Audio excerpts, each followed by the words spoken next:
Di tengah semua hiruk-pikuk dan kesibukan dunia, pernahkah Anda merasa ada sebuah jalan lain?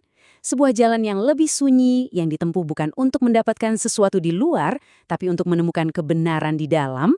Nah, hari ini kita akan coba menelusuri jalan itu. Jalan para bantai hutan, yang tujuannya bukan sekedar tahu, tapi benar-benar melihat Dhamma, kebenaran sejati secara langsung di dalam batin kita sendiri.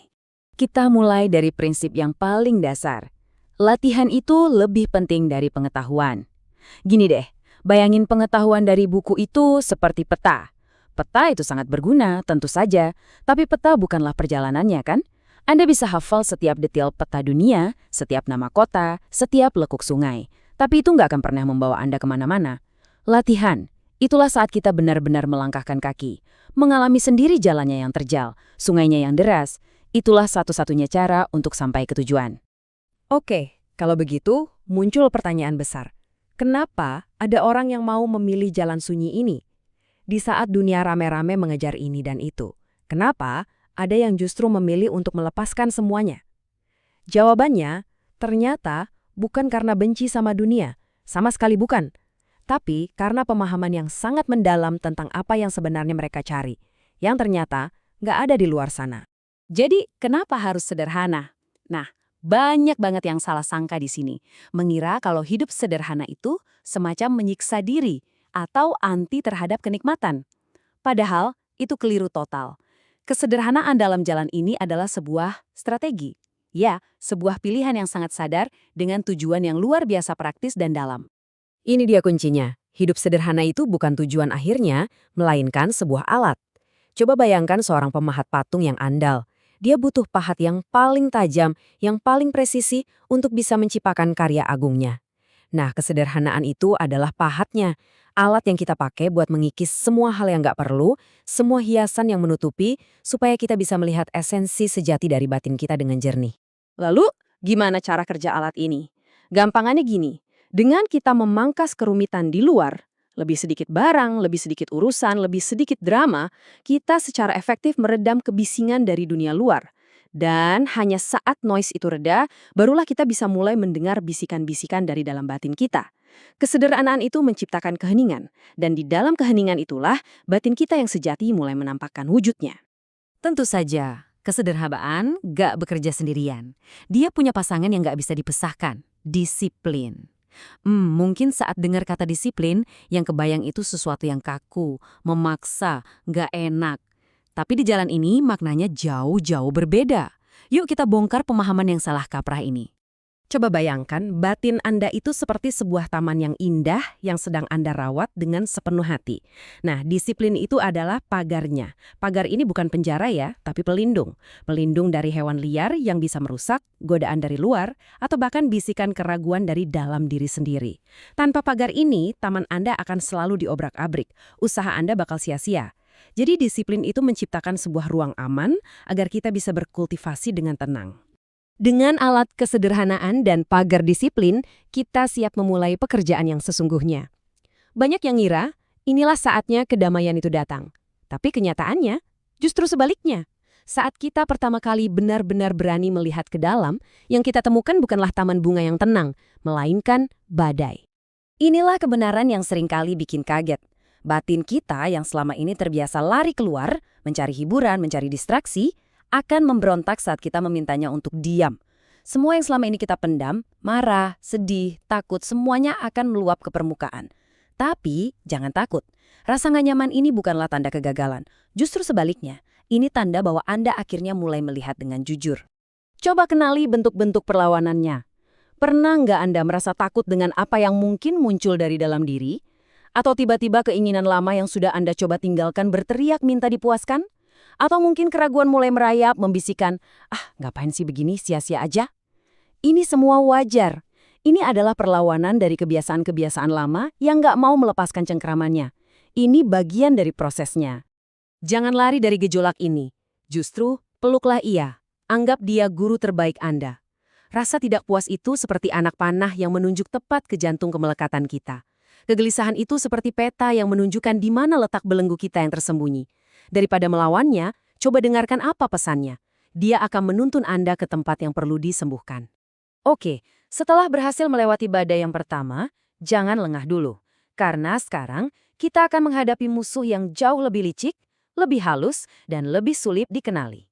Ego kita sendiri. Sang Aku. Ego yang sama yang memulai perjalanan ini, sekarang akan mencoba membajak perjalanan ini untuk kepentingannya sendiri. Ini adalah jebakan di level yang lebih tinggi. Di level ini, fokus kita mulai bergeser. Kita nggak lagi cuma mengamati pikiran dan perasaan yang datang dan pergi. Kita mulai mengamati si pengamat. Pertanyaan yang muncul bukan lagi mengapa saya marah, tapi siapakah saya yang sedang mengamati kemarahan ini? Nah, disinilah pondasi dari identitas kita mulai digoyahkan. Waspadai jebakan-jebakan halus ini. Tiba-tiba, ego mulai membanding-bandingkan pencapaian spiritual, menciptakan kesombongan halus. Ia mengubah ketenangan menjadi semacam piala yang harus diraih, padahal ketenangan sejati datang saat kita berhenti mengejar. Keinginan duniawi mungkin hilang, tapi digantikan oleh keinginan halus untuk menjadi orang suci. Dan yang paling bahaya, ia melekat pada pengalaman-pengalaman meditatif yang indah, menjadikannya candu yang baru. Ini semua cuma bentuk lain dari penjara yang sama. Nah, setelah berjuang melewati badai yang kasar dan jebakan yang halus, kita tiba pada sebuah terobosan. Sebuah pergeseran fundamental yang mengubah segalanya. Kita berhenti untuk mencoba untuk mengubah batin kita, dan kita mulai belajar untuk hanya melihat. Disinilah inti dari seluruh jalan ini. Kekuatan melihat. Dari kecil, kita selalu diajari untuk mengontrol, ya kan? Ada pikiran buruk, lawan. Ada perasaan gak enak, singkirkan. Tapi jalan ini menawarkan sesuatu yang radikal. Jangan lakukan apa-apa. Cukup lihat saja.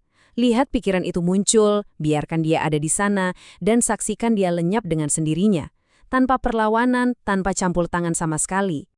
Jadi apa sih sebenarnya melihat itu? Melihat adalah kesadaran yang jernih seperti langit biru. Saat awan kemarahan datang, langit tidak ikut menjadi awan. Langit tetaplah langit, yang memberi ruang bagi awan untuk datang dan pergi. Nah, melihat itu adalah menjadi seperti langit, sadar akan cuaca batin kita, apapun itu, tanpa terseret oleh badainya. Hanya mengetahui dengan tenang dan damai. Dan disinilah keajaiban itu terjadi. Ternyata, pelepasan bukanlah sebuah tindakan aktif. Anda tidak bisa memaksanya, sama seperti Anda tidak bisa memaksa buah untuk matang.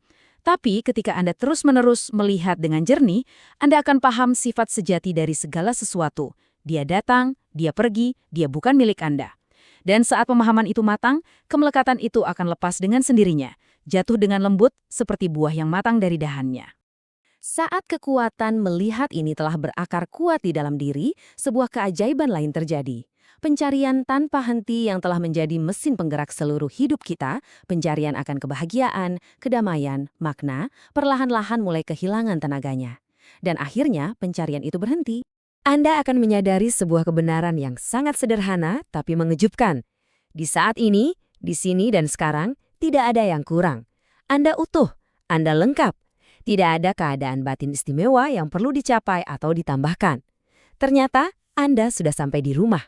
Dan pada saat yang sama, Anda melihat bahwa tidak ada kotoran yang perlu dibersihkan. Tidak ada kelemahan yang harus diperangi. Semua yang ada di dalam diri Anda, sisi terang dan gelapnya, yang indah dan yang buruk, semuanya diterima sepenuhnya. Semua itu hanyalah fenomena alamiah yang datang dan pergi. Dan dari pemahaman inilah, lahir penerimaan yang total. Pada akhirnya, jalan yang tampak berliku dan penuh perjuangan ini membawa kita kembali pada kesederhanaan yang paling murni. Seluruh latihan ini, pada intinya, hanyalah tentang satu hal, belajar melihat dunia, baik di dalam maupun di luar, persis sebagaimana adanya, tanpa filter suka dan tidak suka dari kita. Jadi, ketika pencarian telah berakhir, saat tidak ada lagi yang perlu ditambah atau dikurangi, dan yang ada hanyalah melihat yang jernih, lalu apa yang tersisa? Pertanyaan ini tidak saya berikan untuk dijawab dengan pikiran. Anggap ini sebuah pintu, sebuah undangan bagi Anda untuk masuk ke dalam keheningan batin dan menemukan jawabannya sendiri di sana.